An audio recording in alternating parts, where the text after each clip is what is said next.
With the recent release of Be Quiet's Lightwing lineup, they opened up the doors to a whole new world. Now you can take Be Quiet fans and have RGB, something that previously was just unimaginable. But then they wanted to go even one step further, so they released the FX lineup, which is basically just their pure lineup, but with Lightwings on them. It was a very easy way to, get into the next step of RGB devices without actually needing to, invent something new. So they took the pure base 500DX, slapped a bunch of Lightwings on it, and there we have a case. So for today we're going to build a beautiful build inside this Be Quiet Pure Base 500 FX, because DX was already used. As you might imagine, I am not going to take out the Lightwings that are already included with this case, because let's be honest, those are pretty damn good fans, and I mean, that's the whole point about a Pure Base FX, to have the Lightwings. Otherwise,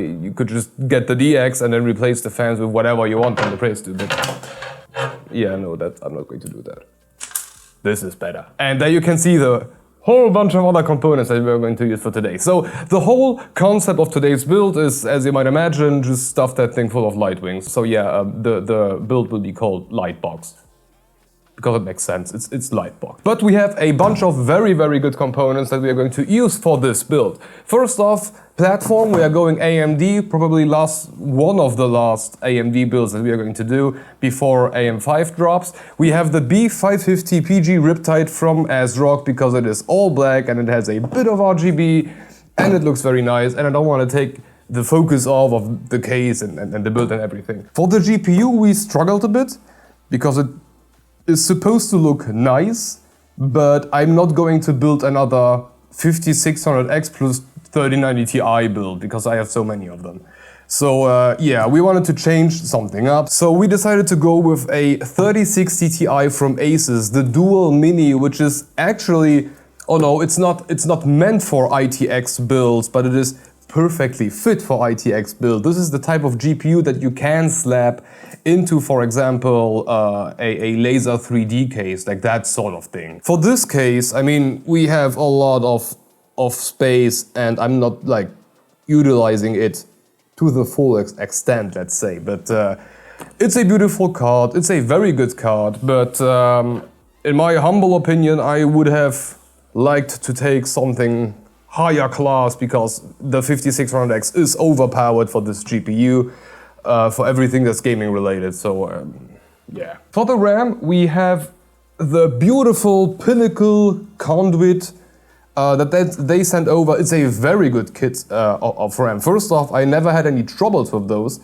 Going with any platform, we are creating many builds throughout the day, so most RAM had issues, struggled a couple of times to boot. We had all sorts of things, but for now, the count on those here is 0, which is very, very good. It's a 32 gigs kit, 2 sticks on 3600 MHz, and that is perfectly fit for the 5600X. They need a lot of speed. For the SSD, we have a 980 Pro, 1 TB, good drive, PCIe Gen 4.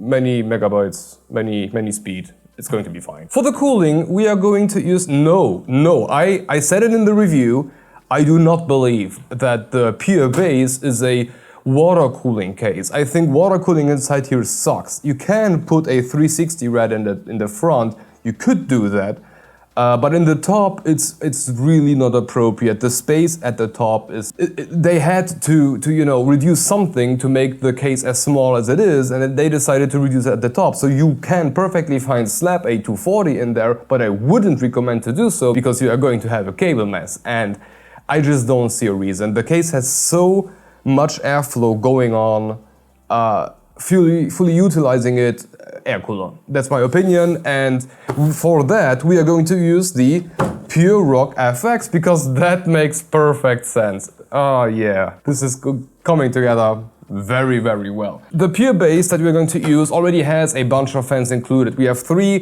Lightwings spinning at 1700 RPM in the front, those are the normal speed ones, and we have a 140mm normal speed one in the back. And those are amazing fans, and in theory the case is more than ready to be used out of the box. I could slap everything in no problem, it will be cooled, no stress. However, I have more fans. I have way too many Lightwings lying around, so I will max out the case. I will take another two 140mm regular speeds, slap them in the top, have the most brutal airflow possible inside this little puppy. And I'm really happy that they decided to go with the regular speed Lightwings, especially in the back, the 141. That one is significantly more, how should I say, noise to performance efficient than the high speed ones, and you will not need the high speed ones because you have so much airflow anyway, and you don't need the static pressure, you don't need even the speed, and let's be honest, this performs surprisingly well for the size that it has. So no reason to go with brutal fans, no reason to go with like Silentwing 4 Pros, that would be a waste of power. So everything regular speed. Except I wanted to upgrade the Pure Rock 2 FX with another Lightwing because you have dual mountings included in the box. So we'll do a push-pull configuration with this one, and that's going to be hella interesting because the fan that is included with this is only spinning at 2000 RPM. It has the same design, the same blade design as the high-speed one, but the high-speed one is spinning at 2500 RPM. In the review, my guess was that going above 2000 RPM just didn't have any benefit, which makes total sense. This is quite a small heatsink. There is not a lot of fin, there is not a lot of thickness. So it's possible that they tried it out and at some point they realized it just doesn't make any sense. On the other hand, why then include two mounting brackets? Because if you are maxing it out with one fan, then adding another one will just not do anything except for turning down the fan speed. But we'll see about that. However, I do not have a 2000 RPM Lightwing except the one that is included with this one. So what I'm going to do is use one of the normal Lightwings, 120mm high speed, spinning at 2500 RPM. If you have a heatsink in between, it doesn't matter. Or it doesn't matter. You have a range of. You can play with that until the fan starts to overspin or spin too quickly. So I am going to slap a regular 2500 RPM high-speed Lightwing on there, and I will just assume that everything will turn out very fine. Or at least I hope so. So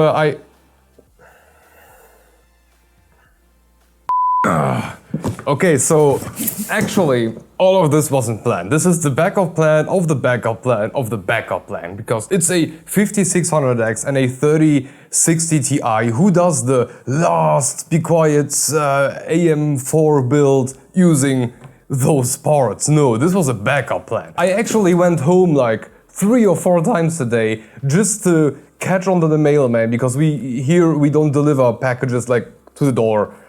You need to be there or they will just not give it to you. They won't leave it like behind the house or something. So I went home again and again and again, and the packages, the mail delivery guy wasn't there yet.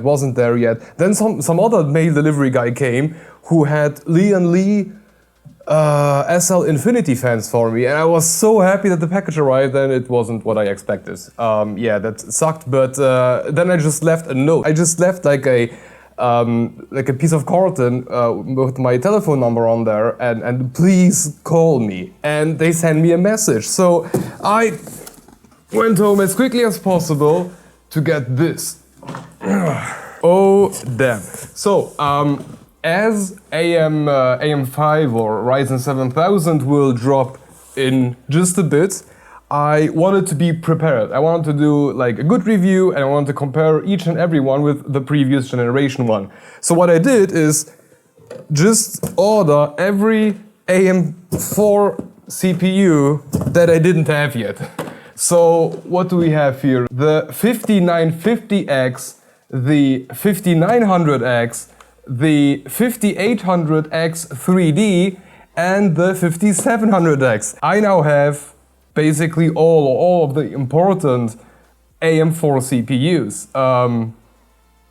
Yeah, this is amazing. Additionally, I also bought like a 12700K just to have a good comparison with the competition, but that's really not for this video.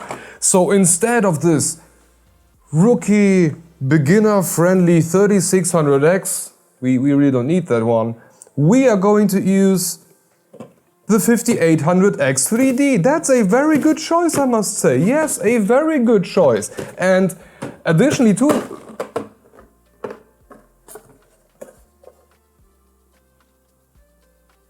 Everything's okay. Hey, let me just hide this one. Yeah. So additionally to now having a lot more CPU horsepower, because this is like basically the best gaming CPU you can have as of now, the Pure Rock will actually have to do something in this build. How amazing is that? That way we can also see if this is too much for this. My best guess is not that this is like the upper limit for this puppy. But we will see about that. We would pair a 5800X 3D with a 3060 Ti. No. That's... Yeah, let me just... No es bueno. So I ordered a Zotac 3080 Ti. And it's a beautiful card. Let's just quickly open this one up. It's a damn of a beautiful card.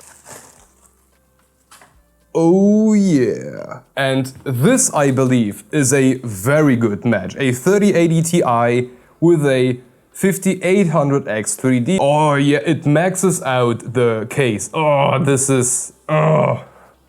I couldn't... yeah. Good choices today. But I forgot something small. I actually wanted to use a Be Quiet power supply to like round everything off. However, all of my Be Quiet power supplies, except for like an old 300 watts piece of, old tech, they were unfortunately in use. Not my best planning skills. However, I still have this 1250 watt Silence power supply, and Silence is like a sub-company or a adjacent company of the same company that owns Be Quiet, so this is Be Quiet, just, you know, yes, looks original. Then, as the last piece of eye candy for this day, we reached out to Cablemod quite some time ago, because we have a bunch more Be Quiet stuff going on with other cases that we will see in the near future, but we reached out to Cablemod for a very special delivery. Look at those beautiful cables! Oh, this is going to be a beautiful build for today, and it's going to look amazing. Oh. Yeah, today is a good day, so instead of talking about it, let's build it. One of the most enjoyable things that I know about building PCs all day long is when you have new gear. Putting in a new CPU into a new socket with a new cooler on top, it just feels... everything feels so freaking right. I love that feeling.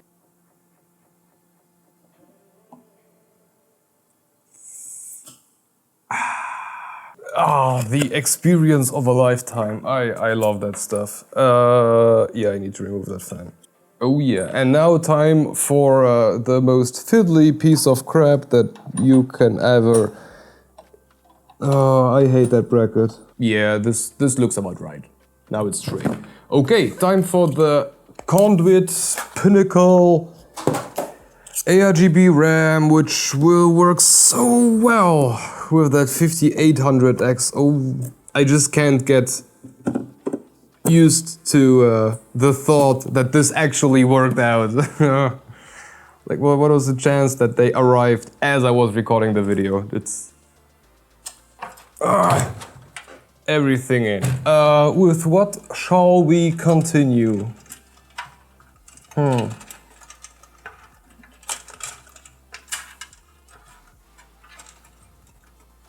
Good question, next question. Let's put in the top fans. That way those are dealt with. I just need a bunch of screws. And I love the fact that this case comes with its own like fan controller, ARGB controller, hub, whatever you want to call it. But it makes so much stuff so much easier. And what I will do is connect the controller to the CPU cooler port on the motherboard, and then of course ARGB to ARGB and stuff. But this will allow me to just not care about it. Yeah, and now you can also see what I was referring to in the review. Like, this is not a lot of space. And imagine that you have a regular RAD, which would be 27, the regular IIO has like 27 millimeters, which would be roughly another fan. Yeah, let's just Yeah, it would look somewhat like this if you would have a red above this fan. And now imagine that you would take something like an Arctic liquid freezer, which already is a lot thicker than a regular red. You would end up like, what, here?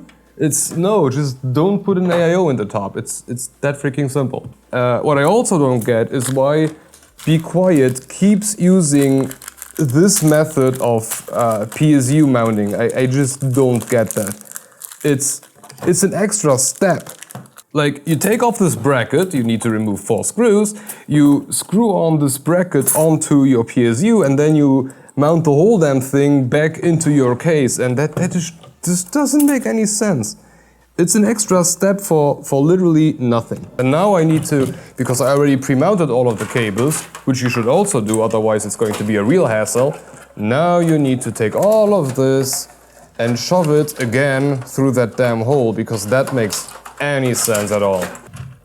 One very, very thought-through thing about this case is that the fan controller can house exactly the amount of fans that the case can house, which is amazing. However, I put another extra fan basically on the CPU cooler, which means that I have one fan too much. But with our old friend, trusty old PVM splitter, we will just pretend like there is a port more. Oh, and now comes the first eye candy moment. And now those beautiful cables, they are so damn beautiful. Cablemod, man, they create such beautiful products. And the last two.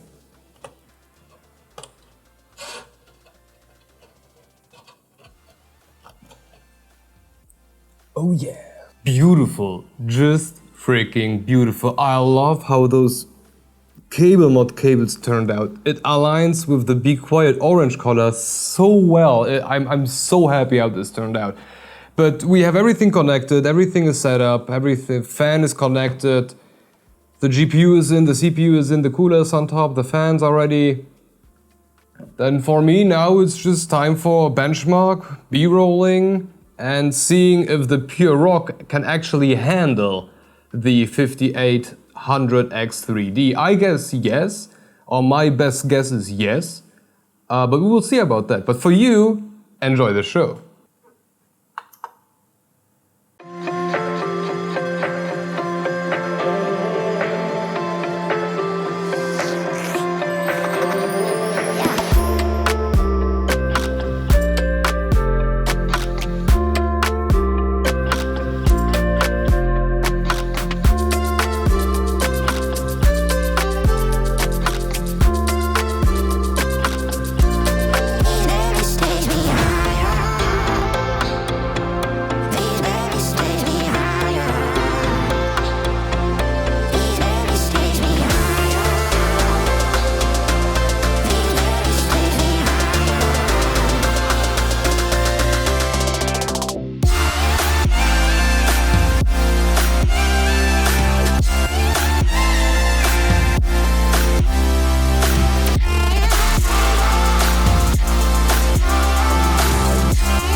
A couple of hours of benchmarks later and a BIOS upgrade because the B550 PG Riptide did not support 5800X3Ds out of the box. Fun fact, if you mount it and boot it, it will boot, but it will be stock 3.4 GHz. And once you perform the BIOS upgrade, you will have the full 4.5, 4.5 GHz that the 5800X3D can push. So a very necessary upgrade, and I was happy that I noticed it before starting benchmarks and wondering why the score is so low. So that was a fun ride. We tested, oh, I forgot my little letter. Back with my little notes. So this PC turned out freaking amazing. The Pure Rock FX actually managed to calm down the 5800X3D. Hitting the CPU only with CPU-Z stress test revealed that the thing was running below 80 degrees C. which for a stress test is actually a quite good number. It's not excellent. I guess a NHD 15 would be better, but it is very, very good considering the small size of this PC here. So I'm happy with that. Then we slapped on top some firmware at 4K and 8x MSAA, and on the CPU side we had 1 to 2 degrees more. It went up slightly, but really not a lot, like 1.5 degrees even. And the GPU stayed at 71 degrees C after like 3 or 4 minutes, which is a very, very good result. The CPU cooler did a hell of a job, or it even did a lot better of a job than I initially expected. And the GPU too, that thing stayed surprisingly cool. And this is my first Zotac card, and ignoring the animation that the RGB does when it's booting up, which seems to me like stolen straight from Audi's handbook, the GPU looks very, very nice. I'm quite happy with the design. It performed, or we'll get to the performance, but it performed particularly well, but the cooler is top notch. So with that said, let's get to the benchmarks.